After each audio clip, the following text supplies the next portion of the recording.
Bonjour à toutes et à tous, bienvenue dans ce nouveau numéro d'Argo Pulse.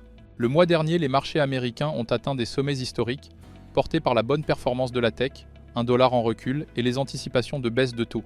En Europe, même tonalité avec une nouvelle baisse des taux de la BCE, la continuité des négociations commerciales de l'Union européenne, l'euro qui s'est stabilisé et les bonnes nouvelles sur le plan macroéconomique aux États-Unis qui ont aussi rassuré les marchés.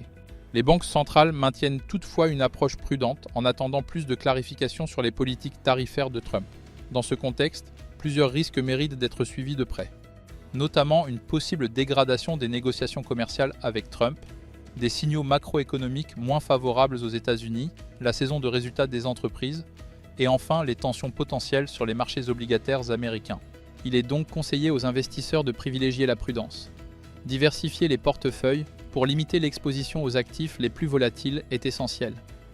Les actifs refuges, comme l'or, peuvent offrir une protection contre les chocs de marché. Nos recommandations s'articulent ce mois-ci autour de deux thèmes principaux. Le e-commerce connaît une expansion fulgurante avec une valeur estimée à plus de 6 300 milliards de dollars en 2024. Il représente désormais près de 22% des ventes de détail globales.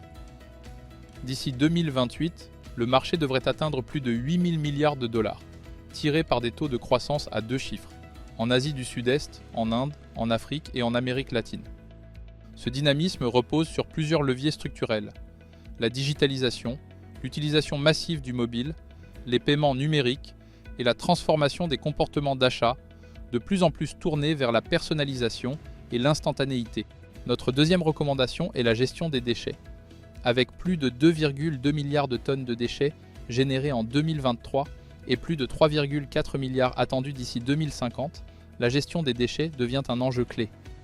Mais au-delà du constat alarmant, c'est un secteur en pleine transformation, soutenu par l'urbanisation mondiale, la transition écologique et l'industrialisation de l'économie circulaire.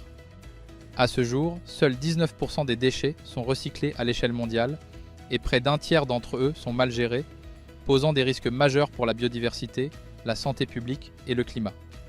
Cette réalité pousse les gouvernements à adopter des politiques de plus en plus contraignantes. L'Union européenne, par exemple, impose des objectifs ambitieux. 65% de recyclage des déchets municipaux d'ici 2035, moins de 10% en mise en décharge. Des taxes sur les plastiques, des incitations fiscales, des quotas de tri et des obligations de traçabilité sont mis en place dans la plupart des grandes économies. Les entreprises bien positionnées dans ce domaine offrent aujourd'hui des perspectives solides à long terme. En résumé, pour ce mois de juillet, la prudence reste de mise. Nous privilégions des secteurs robustes et bien positionnés. Merci pour votre écoute et votre confiance. Toute l'équipe de Linceus Partners reste à votre disposition pour vous accompagner. Rendez-vous le mois prochain pour un nouveau Argo Pulse.